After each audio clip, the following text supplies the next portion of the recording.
Hi, this is Jay Poultry, and I wanted to talk to you about one of my favorite Louisiana entrepreneurs, Alvin C. Copeland Sr., the founder of Popeye's Chicken, which got its start in New Orleans, Louisiana. Copeland was a native of the Louisiana area, and that's where he began his business back in. He opened his first Popeyes back in '72. Prior to that, he'd been in donut business and had other fast food type of operations there in New Orleans, but Popeyes began in '72. He called it Chicken on the Run, and he was selling traditional mild fried chicken to the folks in New Orleans. But he felt like he had to do something better, so he began to experiment with some spicy Cajun flavors. Um, Many of the people he took counsel from said it won't work. Kids can't eat it. It's just not going to work. But he persisted, and he knew that it would catch on. Of course, now we know he took it worldwide, and that the chicken became popular along with his biscuits.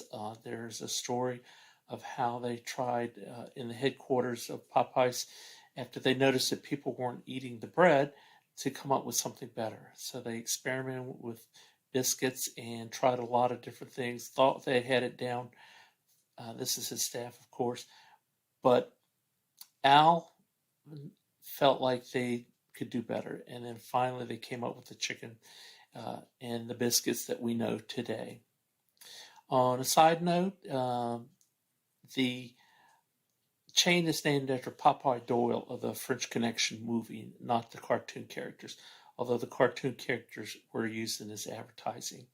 And there's a very good history of Alvin Copeland and his business on the website 64 Parishes, which is a website of Louisiana history.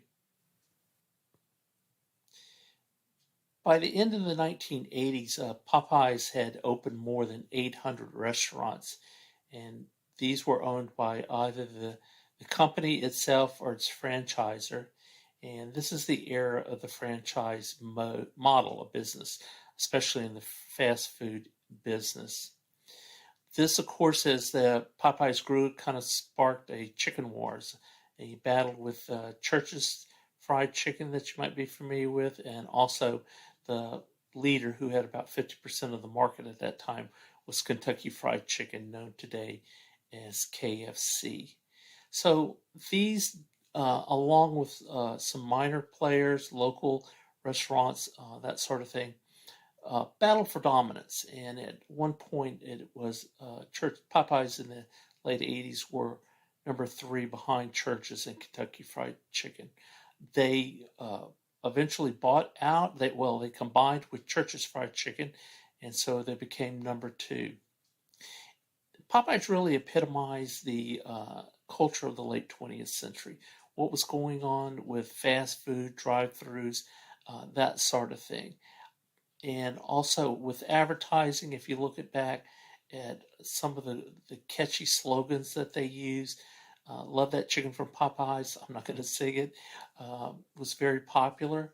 And we can learn a lot by looking at, for instance, the CEO of Popeyes treating franchise as the most important customer article in the Harvard Business Review, where Cheryl Bachelder talks about how they really invested and treated their franchise. They realized at one point that the franchisees were being left behind. And also the marketing to different groups that had not been marketed directly to for, like African Americans. There was a good article, Why Popeyes Markets its Chicken Sandwich to African Americans, and these are in the description down below. Copeland was known for leading quite an extravagant lifestyle later in his life after he reached success, which is not uncommon. We see that in a lot of people who've worked very hard to achieve goals in their youth and then become involved in other things. He was into sports cars, had a huge speedboat with Popeyes down the side, which he claimed was part of the advertising. And then another thing that Copeland had was a really huge Christmas decoration at his house in Metairie, so large that eventually his neighbors took him to court to try to get it shut down. The whole area was just clogged with cars, and one of the neighbors he battled with was Anne Rice of the vampire stories.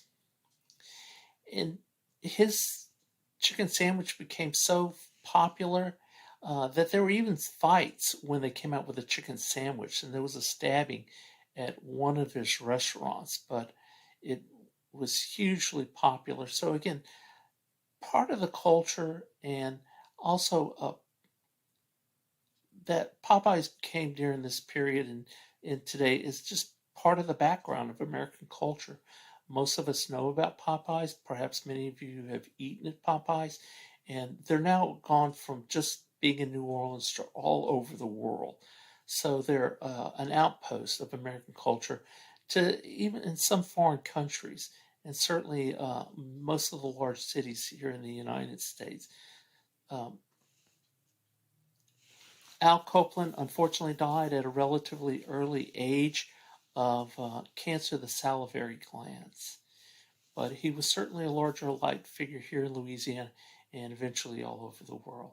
And you can find out more about that in his obituary. Popeye's chicken founder Al Copeland dies. That was in the Franchising World magazine of 2008. Thank you.